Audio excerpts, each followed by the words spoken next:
નમસ્કાર મિત્રો, વિડીયોમાં તમારું સ્વાગત છે। જી હા મિત્રો, અત્યારે હાલના સૌથી મોટા અને મહત્વના સમાચાર સામે આવી રહ્યા છે। તો મિત્રો, સમાચારમાં વાત કરીએ તો વેનેઝુએલામાં એક પછી એક 7.1 અને 7.5ની તીવ્રતાના વિનાશકારી ભૂકંપ આવ્યાના અમુક દિવસો બાદ આજે ફરી એકવાર 4.9ની તીવ્રતાના ધરાધ્રુજતા લોકોમાં ફફડાટ વ્યાપી ગયો છે। ઉલ્લેખનીય છે કે પહેલા બે મોટા ભૂકંપના કારણે અત્યાર સુધી વેનેઝુએલામાં 900થી વધુ લોકોના મોત થઈ ચૂક્યા છે।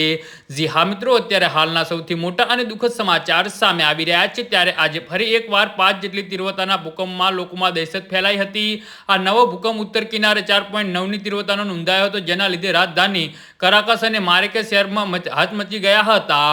જી હા મિત્રો, અત્યારે હાલના સૌથી મોટા અને દુઃખદ સમાચાર સામે આવી રહ્યા છે। તો લોકો પોતાનો જીવ બચાવવા માટે આમ તેમ મેદાન પર દોડવા લાગ્યા હતા। નવા ભૂકંપના કારણે પહેલાથી જ ચાલી રહેલા રેસ્ક્યુ ઓપરેશન પણ અટકાવી દેવાની ફરજ પડી હતી। ઉલ્લેખનીય છે કે જૂના બે ભયાનક ભૂકંપના કારણે અત્યાર સુધીમાં 920થી વધુ લોકો માર્યા ગયા છે અને 3300થી વધુ ઇજાગ્રસ્ત થયા છે।